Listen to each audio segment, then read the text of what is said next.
You hit the floor, not metaphorically, not dramatically. You actually hit the floor. And the silence after the fall was the loudest thing you've ever heard. No one came, no one called. The people who swore they'd be there disappeared like smoke the moment the fire went out. Good. Because what just happened to you isn't a tragedy.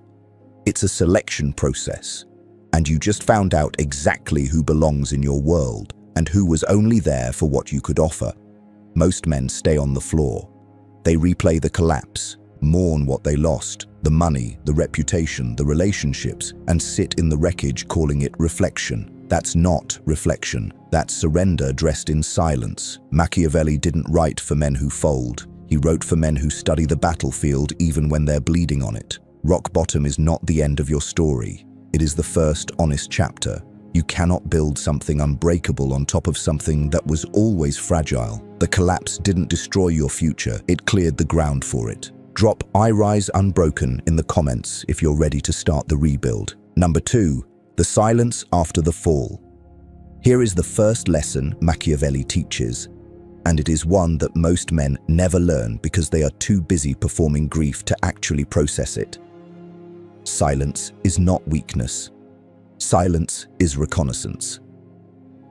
When everything collapses around you, the instinct is to speak, to explain yourself, to defend your name, to let the world know you're still standing. Resist that instinct completely.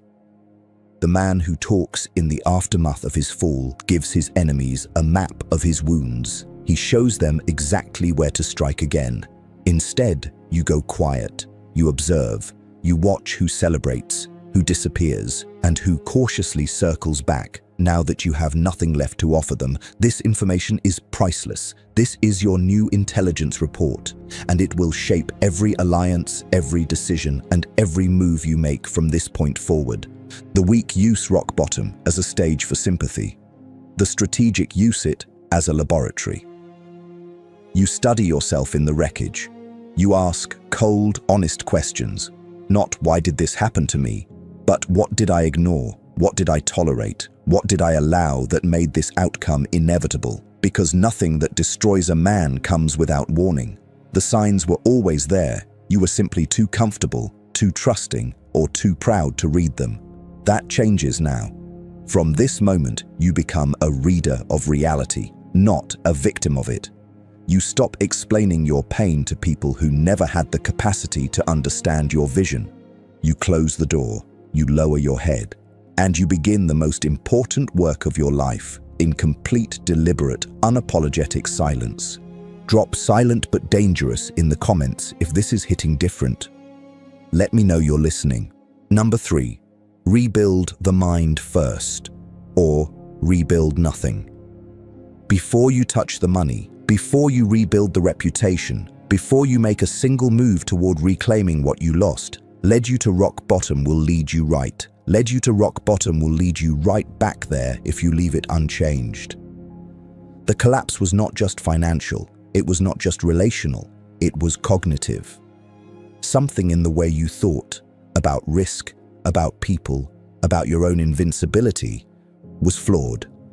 And until you identify that flaw with surgical precision and cut it out completely, every rebuild you attempt will carry the same hidden fault line. Machiavelli understood this better than any philosopher of his era. He knew that the prince who fails and learns nothing is not unfortunate. He is dangerous. Dangerous to himself, dangerous to his ambitions, because he will repeat the pattern with greater confidence and worse consequences. So the first reconstruction is internal. You audit your beliefs like a cold accountant going through a bankrupt company's books.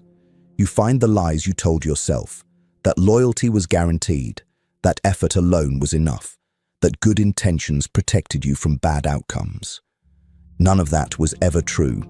The world does not reward intention. It rewards positioning, precision, and the ruthless ability to see reality as it is, not as you wish it to be. You reprogram the mind by feeding it differently. You cut out every voice, every environment, every habit that kept you comfortable in mediocrity. You replace comfort with discipline so sharp it almost feels like punishment. You wake earlier. You think longer, you speak less, and observe more. You begin to treat your mind like the most dangerous weapon you own, because it is. A sharpened mind in a broken man's body will rebuild everything, but a broken mind in a recovered man's life will destroy it all over again. The mind comes first, always, non-negotiable. This is where the real rising begins. Not in your bank account, not in the eyes of others, but in the cold, quiet, ruthless reconstruction of how you think, what you believe, and who you are becoming in the dark when nobody is watching and nothing is working yet. Drop "My mind is the weapon" in the comments right now. I want to see who's doing the real work. Number 4, cut the dead weight permanently. Now we talk about people, and this is where most men make the single most expensive mistake of the entire rebuild. They rise from the wreckage, they do the internal work, they sharpen the mind, and then they walk right back into the same circle of people that contributed to their collapse. They forgive too fast. They reinvest in relationships that were never assets to begin with. They convince themselves that loyalty means giving people unlimited chances to disappoint them. That is not loyalty, that is self-destruction with a noble name attached to it. Machiavelli was ruthlessly clear on this, and if you have read him honestly, not casually, you already know what he said. Men are driven by self-interest. Not sometimes, not in certain circumstances, always. This is not cynicism. This is the foundational law of human behavior that every powerful man throughout history has understood, and every broken man has refused to accept. The moment you accept it, everything changes. You stop being hurt by betrayal because you stop being surprised by it. You start evaluating people, not by what they say, but by what they consistently do when it costs them something to be loyal to you. That is the only test that matters. And most people in your life will fail it, not because they are evil, but because they are human. Ordinary, self-serving, comfort-seeking humans who were never equipped to stand beside a man with your level of ambition and hunger. So you cut them, not with anger, not with dramatic confrontations or lengthy explanations. You simply remove access. You downgrade their position in your life quietly and permanently. You stop sharing your plans, your pain, your progress. You become unreadable to them because an unreadable man is an untouchable man. Understand this clearly. Every person you allow into your inner circle during the rebuild is either adding to your momentum or bleeding it dry. There is no neutral. There is no middle ground. Energy is either compounding your rise or quietly funding your next collapse. The man who rises after rock bottom does not rebuild his old circle. He architects an entirely new one, smaller, colder, more strategic, built on demonstrated value rather than shared history. Shared history means nothing if the person standing next to you has a different destination. Proximity to the wrong people is a silent tax on your potential, and during a rebuild, you cannot afford a single unnecessary expense. You audit every relationship with the same cold precision you are applying to your mind and your money. You ask one question and one question only. Is this person's presence in my life making me more powerful or more comfortable? Because comfort at this stage is the enemy. Comfort is what kept you asleep before the fall. The people who offer you comfort without challenge, sympathy without standards, and presence without accountability are not your allies. They are anchors, and a man trying to rise cannot afford anchors. Cut them, cleanly, quietly, without guilt and without looking back. Drop "I am the circle" now in the comments. Only the ones who truly understand will know what that means. Number 5, rebuild the money. But this time, build it like a strategist. Now we get to the part most men have been waiting for. The money, the financial resurrection, the moment where the rebuild becomes visible, measurable, and real. But before you chase a single dollar, before you launch a single venture, before you make one move toward recovering what you lost, you need to understand something fundamental that separates the man who rebuilds wealth from the man who merely recovers it. Recovery means getting back to where you were, Rebuilding means constructing something so structurally superior to what existed before that the collapse almost looks like it was necessary, and it was. Because the wealth you had before rock bottom was built on a foundation you did not fully understand. You got lucky in places and called it skill. You rode momentum and called it strategy. You benefited from favorable conditions and called it genius. And when those conditions changed, when the luck ran out, when the momentum stopped, when the environment shifted, the entire structure came down because it was never engineered to withstand real pressure. That changes now. The Machiavellian approach to money is not about speed. It is about architecture. It is about building financial structures that are deliberately designed to survive betrayal, market shifts, personal setbacks, and the inevitable seasons of scarcity that visit every man at least once in his life. You start by eliminating financial chaos and creating absolute clarity. You know exactly what you have, exactly what you owe, and exactly what every single dollar is doing at any given moment. No more financial fog. No more vague awareness of your numbers. A general who does not know the exact strength of his army cannot win a war. And a man who does not know the exact state of his finances cannot build an empire. Clarity first. Always clarity first. Then you build income streams the way Machiavelli built political alliances, multiple, independent and structured, so that the failure of one does not collapse the entire system. You never again allow yourself to be financially dependent on a single source, a single person, a single platform, or a single opportunity. Dependence is vulnerability. And vulnerability, for a man in rebuild mode, is a luxury you absolutely cannot afford. You develop one stream with ruthless focus until it produces, then you build the next. Patience here is not passivity, it is precision. You are not waiting, you are constructing. Every day you are laying stone on stone, dollar on dollar, skill on skill, contact on contact, quietly, methodically, without announcing your progress to anyone who has not earned the right to witness your ascent. And while you build, you study obsessively. You study the men who built wealth from nothing, not the ones who inherited it, not the ones who got rich through spectacle, but the ones who started broken and built something the world could not ignore. You extract their principles, not their tactics. Because tactics change with circumstances, but principles are eternal. You apply those principles to your specific situation with cold, calculated consistency. And you remember, always, that the goal is not to return to where you were. The goal is to build something so far beyond your previous peak that the man you were before the fall would not recognize the empire the man after it constructed. That is not recovery, that is domination. And domination, built correctly, built strategically, built on the unshakable foundation of hard lessons and cold clarity, is permanent. Drop "I build empires from ruins" in the comments right now. Let me know you're not just listening, you're executing. Number 6, reclaim your power and never apologize for it. There is a moment in every man's rebuild where the external work begins to show. The mind is sharper, the circle is smaller, the money is slowly, deliberately moving in the right direction.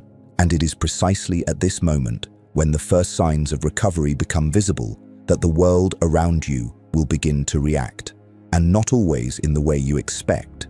Some will celebrate you, but watch them carefully, because celebration from people who were absent during your collapse is not loyalty, it is opportunism wearing a friendly face. They see the momentum returning, and they want proximity to it. They want to attach themselves to your rising trajectory, the same way they detached themselves from your falling one.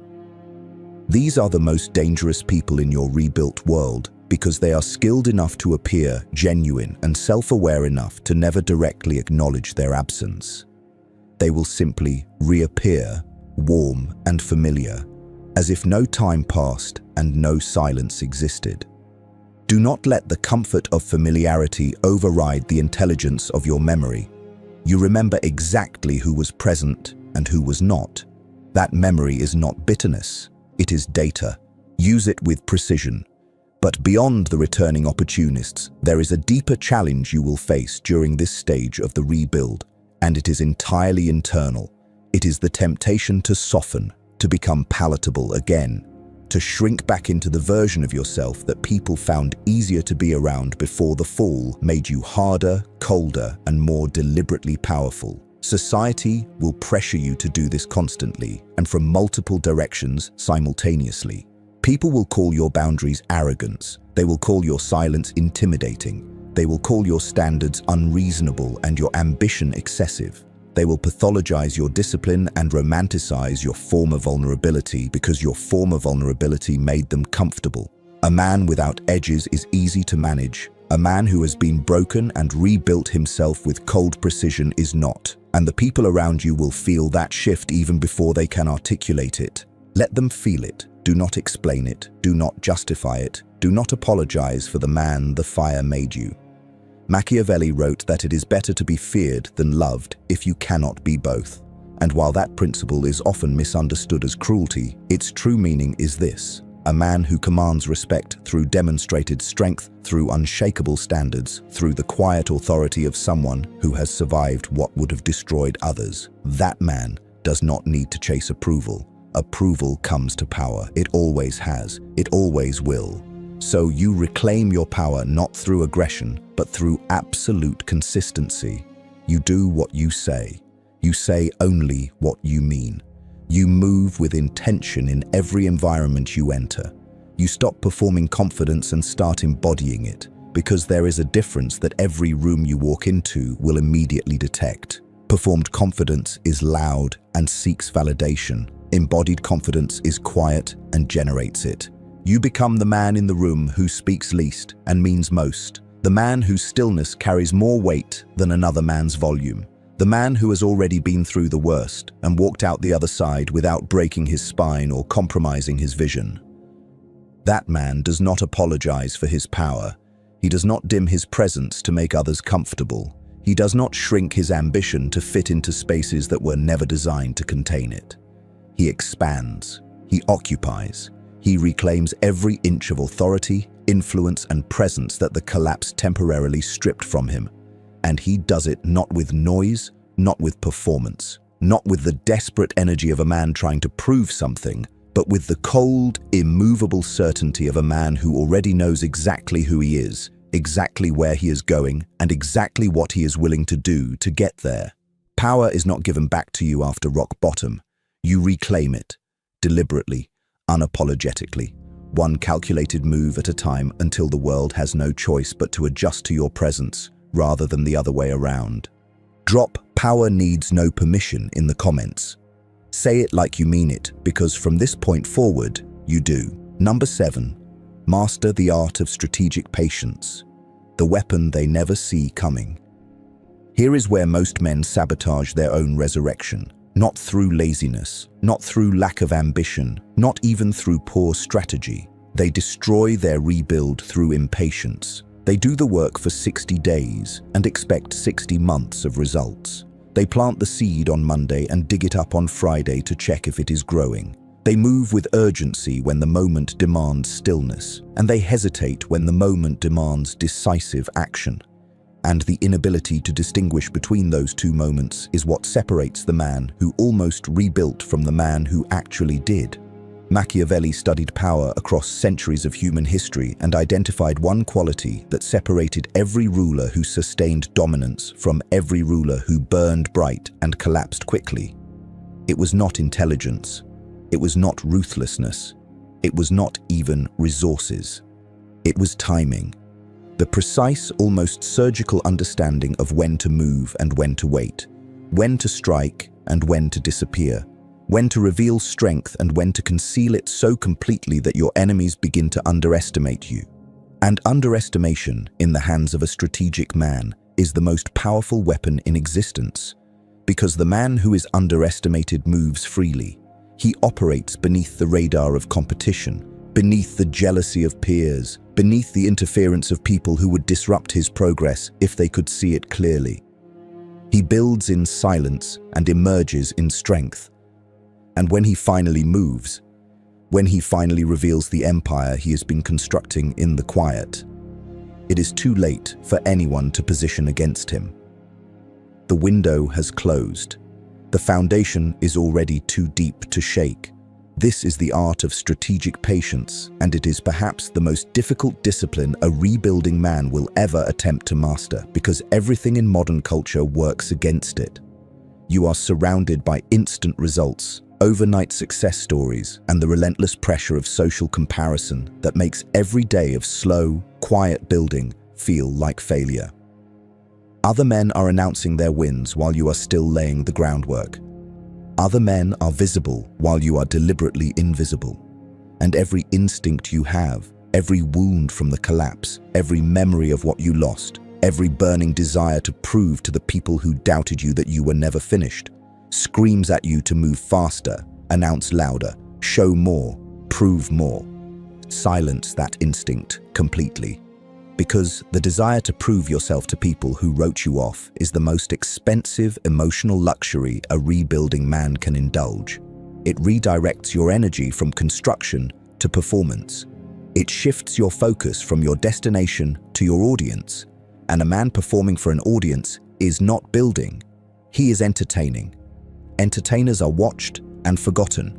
Builders are ignored and then suddenly impossible to ignore.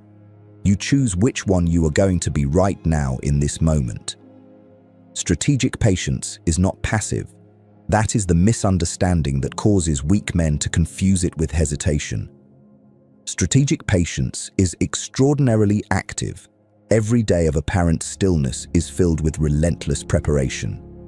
You are reading, you are studying, you are developing skills that compound quietly. You are mapping the landscape, identifying the opportunities, strengthening the weaknesses that contributed to your collapse, and positioning yourself so precisely that when the moment arrives, and it will arrive, you are not scrambling to be ready. You are already ready. You have been ready for months. You are simply waiting for the right confluence of circumstances, the right opening, the right moment where your preparation meets opportunity at exactly the right angle to produce results that look miraculous to everyone watching, but feel inevitable to you. That is what strategic patience produces. Not luck, not coincidence, inevitability. The kind of rise that cannot be explained away, cannot be attributed to favorable conditions, cannot be dismissed as timing or chance. Because the preparation behind it is so deep, so thorough, so relentlessly consistent that the outcome was never truly in question. It was always only a matter of when. And while the impatient man is burning his energy proving himself to people who were never going to believe in him anyway, the strategic man is quietly, methodically, cold-bloodedly building something that will one day make the very concept of their doubt irrelevant. You are that strategic man. Act like it, wait like it, build like it, every single day, without exception and without announcement, until the work speaks so loudly that your silence becomes the most eloquent statement you have ever made. Drop "I move in silence, I strike in strength" in the comments. This is the mentality that changes everything. Number 8. Rebuild your identity. The old, you cannot survive what's coming. Everything we have discussed up to this point, the silence, the mental reconstruction, the cutting of dead weight, the financial architecture, the reclaiming of power, the mastery of strategic patience, all of it rests on one foundation that most men in rebuild mode completely overlook because it is the least visible and the most fundamental shift of the entire process. Identity, not reputation, not image, not the version of yourself you present to the world on your best days. Your actual, core, operational identity. The deep internal narrative you carry about who you are, what you deserve, what you are capable of, and what kind of man you fundamentally believe yourself to be when no one is watching and nothing is working. Because here is the cold, uncomfortable truth that will determine whether your rebuild lasts or collapses again within 3 years. You will never permanently outperform your identity. You can force results through willpower for a season. You can manufacture discipline through sheer intensity for a period of time. You can push past your internal limitations through motivation and momentum and the raw, burning hunger that rock bottom ignites in a man who refuses to stay there. But eventually, inevitably, your behavior will fall back into alignment with the identity underneath it. Always, without exception. This is not philosophy. This is psychology. This is the mechanism behind every man who loses weight and gains it back, every man who builds income and loses it again, every man who escapes a toxic environment and recreates it in a new location with different people. The external circumstances changed, the internal identity did not. And identity is gravitational. It pulls everything in your life back toward what it believes is normal, what it believes is deserved, what it believes is sustainable for a man like you.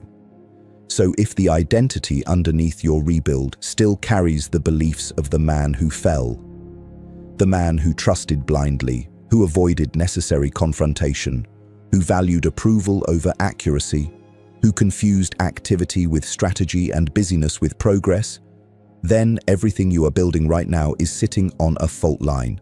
And fault lines do not announce themselves. They simply wait. So you rebuild the identity with the same cold deliberateness you are applying to everything else. You start by completely releasing your attachment to who you were before the collapse. Not with shame, not with self-hatred, with surgical detachment. The man you were before was operating at the ceiling of his development at that time. He was not weak, he was incomplete. He had not yet been given the information that only total collapse can deliver. He had not yet been stripped of every false comfort, every illusion about people, every convenient lie about how the world works. Now you have that information. Now you have been through the curriculum that cannot be taught in any classroom or contained in any book. And the man who graduates from that curriculum does not go back to his previous identity any more than a soldier returns from war and pretends he has never seen battle. The experience changes the architecture of who you are at the deepest level, but only if you allow it to. Only if you consciously, deliberately, ruthlessly construct the new identity rather than passively waiting for it to form around you. You construct it through the standards you set for yourself daily, through the behavior you refuse to tolerate from yourself even on the days when no one would notice, through the commitments you keep when every excuse in the world is available and every emotion is screaming at you to make an exception just this once. Every time you hold the standard when breaking it would be easy, you are laying a brick in the foundation of the new identity. Every time you choose the harder action over the comfortable one, you are writing a new chapter in the internal narrative of who you are. Every time you respond to adversity with cold calculation rather than emotional reaction, you are training the deeper mind to operate from strength rather than fear. And slowly, not overnight, not in a week, not even in a month, but slowly and with absolute certainty, the identity shifts. The man in the mirror begins to look different, not physically, in the eyes, in the stillness behind them, in the quiet, unmistakable quality of a man who has been completely dismantled by life and chose, deliberately, consciously, without anyone watching or applauding, to rebuild himself into something that the previous version of him could not have imagined surviving, let alone becoming. This is the deepest work of the entire process. This is the work that makes every other element of the rebuild permanent rather than temporary. This is where the strategy becomes the man and the man becomes the strategy. Inseparable, unshakable, and utterly impossible to destroy again, because this time, what you have built is not a structure sitting on top of who you are. It is who you are. Bone, deep, battle, tested, built from the only raw material in existence that produces something truly unbreakable. And that is a man who has already survived the worst, rebuilt from nothing, and decided with complete clarity and cold precision that he will never, under any circumstances, for any person or any reason, return to the floor again. Drop "I am no longer who I was" in the comments. Say it and mean every single word of it. Number 9, your enemies are watching. Give them nothing but results. Let us talk about the people who watched you fall and said nothing. the ones who heard about your collapse and felt a quiet, shameful satisfaction they would never admit to out loud. The colleagues who subtly distanced themselves to protect their own reputation. The friends who told the story of your failure to people who had no business knowing it. The rivals who used your lowest moment as evidence for every doubt they ever had about you. They are still watching. Right now, while you are rebuilding in silence, while you are doing the invisible work, while you are reconstructing your mind and your money and your identity from the ground up, they are watching. And here is exactly what you are going to do about it. Nothing. You are going to give them absolutely nothing. No explanations, no updates, no subtle hints on social media designed to signal your return. No carefully worded statements intended to manage their perception of your progress. Nothing, because the moment you begin performing your rebuild for an audience, even an audience of enemies, you have transferred power from yourself to them. You have made their perception of you more important than your actual progress. And that is a trade that only a man who has not yet completed his identity reconstruction would make. Machiavelli understood the weaponization of silence better than almost any strategic thinker in history. He knew that information is power, and that the man who controls what others know about him controls the narrative entirely. Your enemies cannot position against a move they cannot see coming. They cannot undermine a plan they have no access to. They cannot diminish a progress they are not permitted to witness. So you become a closed system, entirely self-contained. You stop leaking your intentions, your timelines, your setbacks, and your victories into environments where that information can be used against you. You let them construct their own narrative about where you are and what you are doing. And you let that narrative be wrong. Let them believe you are still struggling. Let them believe the fall was permanent. Let them grow comfortable in their assumption that you are finished. Comfort makes people careless, and careless enemies make fatal miscalculations. Then, one day, not announced, not performed, not staged for dramatic effect, the results simply become undeniable. The empire you built in silence becomes visible all at once. The progress you made in private arrives in public fully formed and impossible to diminish. And there is nothing more psychologically devastating to an enemy than the sudden, irrefutable evidence that the man they wrote off was never finished. He was building, he was sharpening, he was becoming, quietly, coldly, and with a level of strategic discipline they fundamentally lack the capacity to replicate. That is your revenge, not words, not confrontation, not the petty satisfaction of proving them wrong in argument. Results, permanent, undeniable, Machiavellian results that speak with a volume no voice can match and a permanence no doubt can erase.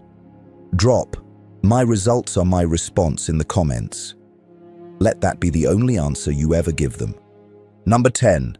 Grand finale. The man who rises twice is never defeated again. This is where it ends, and this is where you begin. Everything you have heard in this monologue, the silence, the mental reconstruction, the identity shift, the strategic patience, the cold architectural approach to money and power, none of it means anything unless you walk away from this moment different from how you arrived. Not motivated, different. Motivation fades by morning. Difference is permanent. The man who survives rock bottom and rebuilds with cold precision does not just recover his former life. He constructs an existence so deliberately engineered, so strategically protected, and so deeply rooted in hard-won self-knowledge that the world itself has to reorganize around him. He does not chase power. He becomes it. He does not seek respect. He generates it through the quiet, unmistakable authority of a man who has already lost everything and chose to rebuild anyway. That man is untouchable, not because nothing can touch him, but because nothing can break him anymore. The floor already had him, and he got up. That is you. That has always been you. Drop "I rise untouchable" in the comments. Let the world know the rebuild is complete. If this monologue moved something in you, hit that like button, subscribe to Machiavellian Mind, and turn on notifications. The strategies being built on this channel are not for everyone. They are for the few who are ready to think coldly, move strategically, and rise permanently. Don't miss what's coming next.